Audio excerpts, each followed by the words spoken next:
ഭാരതമെന്ന പേരു കേട്ടാൽ അഭിമാനപൂരിതമാക്കണം അന്തരംഗം.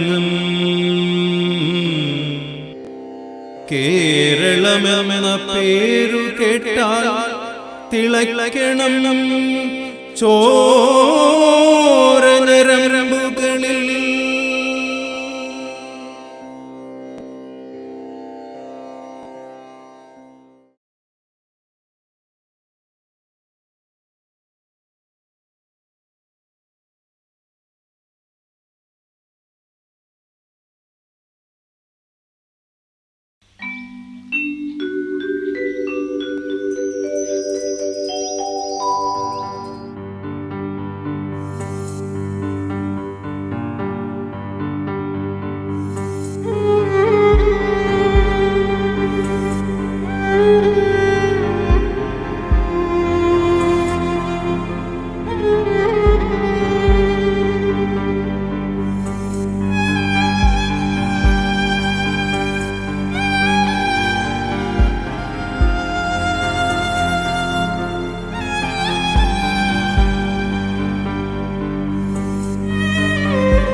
ഇതെന്ത് സംഭവം ഇത്? ബോർഡിന്റെ താഴത്ത് തന്നെയാണല്ലോ മൂക്ക് നടക്കാൻ പറ്റാത്ത സെറ്റപ്പായി പല പട്ടിക്കാരൊന്നും കാണുന്നില്ല.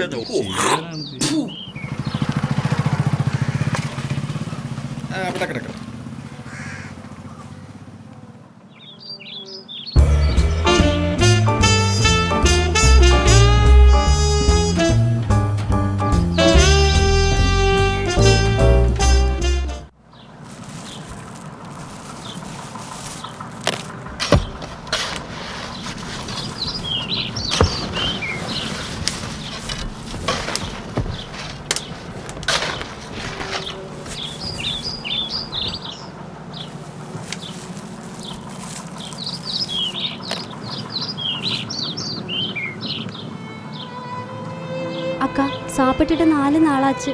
ஏதாவது கிடைச்சா எனக்கு கொடுத்துடு. ஏதாவது கிடைச்சா நான் கொடுத்துறேன். நீ அங்க போய் உட்காரு.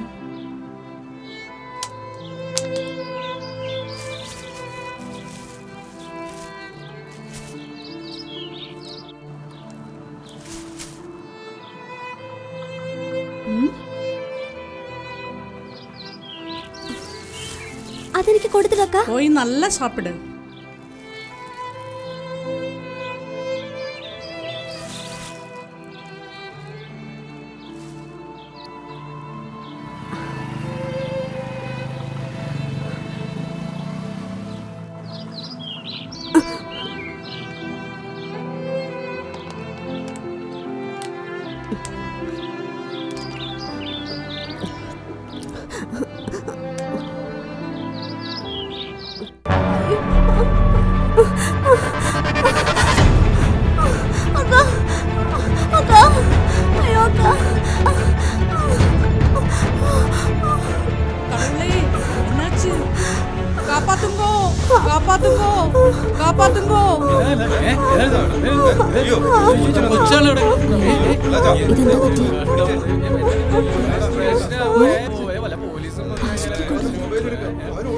என்னடா படம் பிடிக்க பாக்குறியா?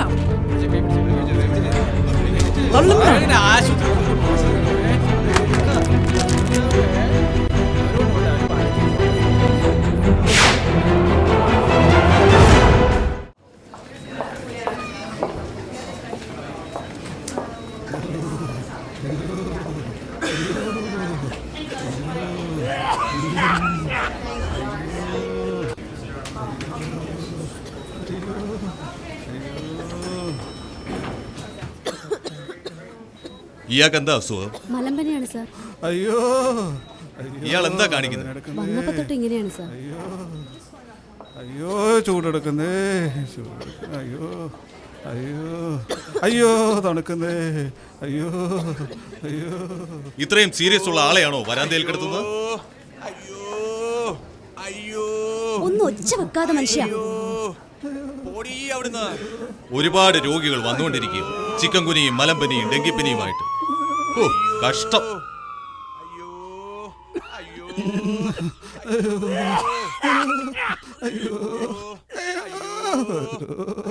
ഇത് കണ്ടിട്ടാണോ നിങ്ങൾ ഒച്ച വെക്കുന്നത്? ആ സിസ്റ്ററെ, ആറിലെ നിങ്ങൾ പൊക്കോ. Hello doctor. ഡോക്ടറെ വാർഡിൽ എങ്ങ് കണ്ടില്ലല്ലോ. ഞാൻ ഒപിയിലായിരുന്നു. ആ ഡോക്ടറെ, രോഗികളെ കൊണ്ട് വാർഡൊക്കെ നിറഞ്ഞല്ലോ. വളരെ ശരിയാണ് ഡോക്ടറെ. ഡോക്ടർ, നമ്മുടെ നാടിന്റെ വല്ലാത്തൊരു ശാപമായിരിക്കുകയാണ് ഈച്ചയും കൊതുകും എലിയും ഒക്കെ. പിന്നെ ഡോക്ടറെ, ഇവ വരുത്തിവെക്കുന്ന രോഗങ്ങൾക്കൊന്നും തന്നെ യഥാർത്ഥ ചികിത്സയോ മരുന്നോ മറ്റോ ഒന്നും തന്നെയോ ഇല്ല. ഇതിനെല്ലാം ഒരു പ്രതിവിധി എന്ന് പറയുന്നത് എൻ്റെ അഭിപ്രായത്തിൽ എല്ലാ വീടുകളിലും കൊതുക് തിരികളും കൊതുക് വലയും ഒക്കെ ഉപയോഗിക്കാമെങ്കിൽ രോഗങ്ങളിൽ നിന്ന് ഒരു പരിധി വരെയെങ്കിലും നമുക്ക് രക്ഷപ്പെടാൻ സാധിക്കും. വേഗം കൊണ്ടുപോകും, വേഗം വേഗം. അതുപോലെ തന്നെയാണ് വീടിൻ്റെയും പരിസരങ്ങളുടെയും ശുചീകരണവും. അതും അവരവരുടെ വീടും പരിസരവും വൃത്തിയായി സൂക്ഷിച്ചാൽ നമ്മുടെ സമൂഹത്തിലെ എല്ലാവരെയും രോഗവിമുക്തരാക്കാൻ കഴിയും. മാത്രവുമല്ല അതൊരു ശാപമോക്ഷവും കൂടിയാണ്. വാർഡിൽ മലമ്പനിയായി കിടക്കുന്ന പേഷ്യന്റിന് എന്തോ ഒരു അസ്വസ്ഥത. ഓ, ഞാൻ ചെല്ലട്ടെ ഡോക്ടർ? ഞാൻ ഒപിയിലേക്ക് പോകും. ശരി ഡോക്ടർ.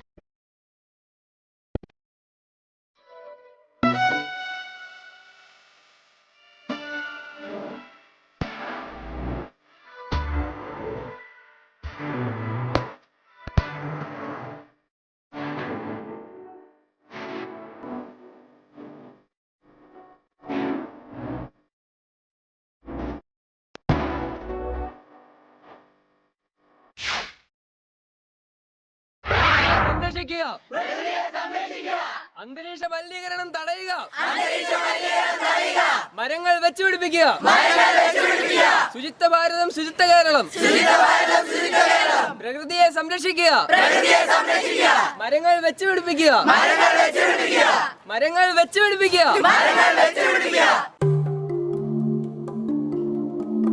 ബഹുമാനപ്പെട്ട മുനിസിപ്പാലിറ്റിയുടെ ഭരണകർത്താക്കൾ എന്താണ് ഇവിടെ ചെയ്യുന്നത്? മാലിന്യ സംസ്കരണത്തിനും പരിസര മലിനീകരണം തടയുന്നതിനും തോട്, കായൽ, ഓടകൾ എന്നിവ വൃത്തിയാക്കുന്നതിനും വേണ്ടി കോടികൾ ഗവൺമെന്റ് നൽകിയപ്പോൾ അത് വകമാറ്റി വെച്ച് ചിലവാക്കുകയും ബ്ലീച്ചിങ് പൗഡർ, ചൂലുകൾ, ഫിനോയിൽ എന്നീ സാധനങ്ങൾ മറിച്ചു വിൽക്കുകയാണ് ചെയ്യുന്നത്. ഇതിനെതിരായിട്ട് നമ്മൾ പ്രവർത്തിക്കണം. പരിസര മലിനീകരണം തടയണം. അത് നമ്മുടെ നാടിന്റെ ആവശ്യമാണ്. അല്ലെങ്കിൽ അതൊരു ശാപമായി മാറും.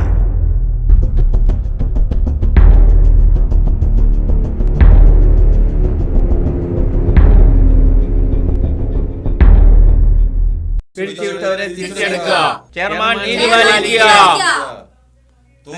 ആവശ്യങ്ങൾ അംഗീകരിക്കുക.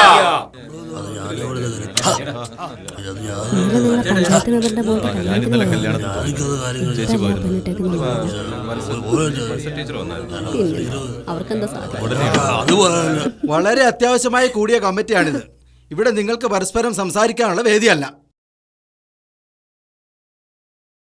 ഇന്ന് ഇവിടെ ഈ അടിയന്തര കമ്മിറ്റി വിളിച്ചു ചേർത്തിട്ടുള്ളത് വളരെ അടിയന്തര പ്രാധാന്യമായ വിഷയങ്ങൾ ചർച്ച ചെയ്യുവാനാണ്. ശുചീകരണ തൊഴിലാളികളുടെ സമരവും നഗരത്തിലെ മാലിന്യ പ്രശ്നങ്ങളും ശാശ്വതമായി പരിഹരിക്കുന്നതിന് വേണ്ടിയുള്ള കാര്യത്തിനാണ് ഇന്ന് ഈ മീറ്റിംഗ് ഇവിടെ വിളിച്ചു ചേർത്തിട്ടുള്ളത്. പരിസര മലിനീകരണം എങ്ങനെ തടയാം എന്നതിനെക്കുറിച്ചാണ് നാം ആദ്യം ചിന്തിക്കേണ്ടത്. എൻ്റെ അഭിപ്രായത്തിൽ എല്ലാവരും അവരവരുടെ വീടുകളിൽ നിന്ന് തന്നെയാണ് ശുചീകരണം നടത്താനുള്ള ബോധം ഉണ്ടാക്കി കൊടുക്കേണ്ടത്. ഇക്കാര്യത്തിൽ ഹെൽത്ത് ഇൻസ്പെക്ടർ രാജേഷിനുള്ള അഭിപ്രായം എന്താണ്? സാറ് പറഞ്ഞത് ശരിയാണ്. അതിനോട് ഞാൻ പൂർണ്ണമായി യോജിക്കുന്നു. നമ്മുടെ തോടുകളുടെ അരികിലുള്ള കടകൾ, അതിൽ നിന്നൊഴുക്കി വിടുന്ന ഹോട്ടൽ മാലിന്യങ്ങൾ, അവർ വലിച്ചെറിയുന്ന പ്ലാസ്റ്റിക് കവറുകൾ എല്ലാം തന്നെ നമ്മുടെ കായലുകളെയും തോടുകളെയും നന്നായി ബാധിച്ചിട്ടുണ്ട്. ഇതെല്ലാം തടയേണ്ടതും അങ്ങനെ ചെയ്യുന്നവരെ ജനമധ്യത്തിൽ കൊണ്ടുവരേണ്ടതും ശിക്ഷ വാങ്ങിക്കൊടുക്കേണ്ടതുമാണ്. എനിക്ക് പറയാനുള്ളത്, മാലിന്യങ്ങൾ നിക്ഷേപിക്കുന്നതിനും അത് സംസ്കരിക്കുന്നതിന് വേണ്ടി നമുക്കൊരു പൊതുവായിട്ടുള്ള സ്ഥലം കണ്ടുപിടിക്കുകയും മനുഷ്യന് ഉപകാരപ്രദമായ രീതിയിൽ അത് മാറ്റപ്പെടേണ്ടതുമാണ്. മാത്രമല്ല നമ്മുടെ മുനിസിപ്പാലിറ്റിയിലെ ശുചീകരണ തൊഴിലാളികൾ സമരത്തിലാണ്. ചെയർമാൻ സാറേ, എനിക്കൊരു കാര്യം പറയാനുണ്ട്. തൂപ്പുകാരുടെ സമരം ഇന്ന് 4-ാം ദിവസമാണ്. അവരിൽ ആരെങ്കിലും ഒരാൾ ചത്തുപോയാലുണ്ടല്ലോ, നമ്മുടെ ആപ്പീസ് പൂട്ടും. പറഞ്ഞേക്കാം. നിങ്ങൾ പറയുന്നതെല്ലാം പരിഹരിക്കാം. സാർ, നിങ്ങൾക്കറിയാലോ, നമ്മുടെ നഗരത്തിലുള്ള ഹോട്ടലുകളിൽ ഭൂരിപക്ഷവും വൃത്തിരഹിതവും അതിന്റെ അടുക്കള വൃത്തിഹീനവുമാണ്. അതിൽ ചിലത് റെഡി ചെയ്യുകയും പൂട്ടിയിടുകയും ചെയ്തിട്ടുണ്ട്. അവരുടെ സമരം ഇന്ന് 4-ാം ദിവസമാണ്. അവരുടെ സമരത്തെ തുടർന്ന് അടിഞ്ഞുകൂടിയ മാലിന്യങ്ങൾക്ക് കണക്കില്ല. അതുകൊണ്ട് എനിക്കൊരു അപേക്ഷയുണ്ട്. അവരുടെ സമരം എത്രയും വേഗം ഒത്തുതീർപ്പാക്കണം. അവരുടെ ആവശ്യങ്ങൾ അംഗീകരിച്ച് സമരം ഒത്തുതീർപ്പാക്കിയേക്കാം. അപ്പൊ പറഞ്ഞ പോലെ. Thank you sir. ശരി, ഓക്കെ ഓക്കെ.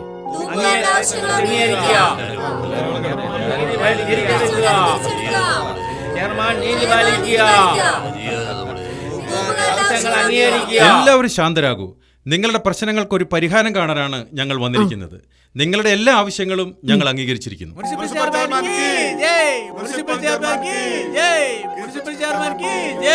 സാർ, കൊടുത്തോളൂ.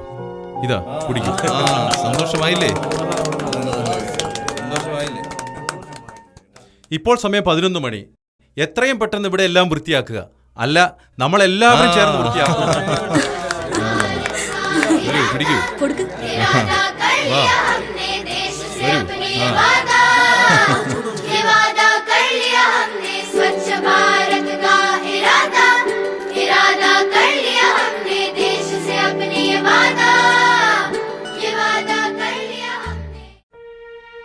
ഇതോടെ മുതലക്കുണ്ട് നഗരസഭ മാലിന്യ സംസ്കരണ പ്ലാന്റുകൾ തുടങ്ങുകയും അതുമൂലം നഗരത്തെ മാലിന്യ വിമുക്തമാക്കുകയും ചെയ്തു.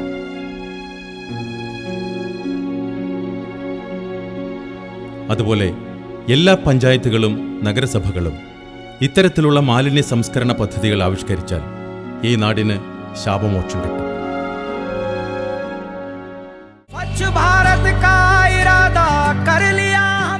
പ്രകൃതിയെ മലിനമാക്കുമ്പോൾ നമ്മുടെ ജീവനെയും വരും തലമുറയെയും നമ്മൾ ഇല്ലാതാക്കാനാണ് ശ്രമിക്കുന്നത്. നമുക്കൊരുമിക്കാം ശുചിത്വ ഭാരതം എന്ന സ്വപ്നം സാക്ഷാത്കരിക്കാൻ. ശുചിത്വ ഭാരതം, ശുചിത്വ കേരളം. 125 करोड़ देशवासी तय करें कि मैं गंदगी नहीं करूंगा, न गंदगी करूंगा, न गंदगी करने दूंगा. स्वच्छ भारत का इरादा कर लिया हमने, देश से अपने वादा.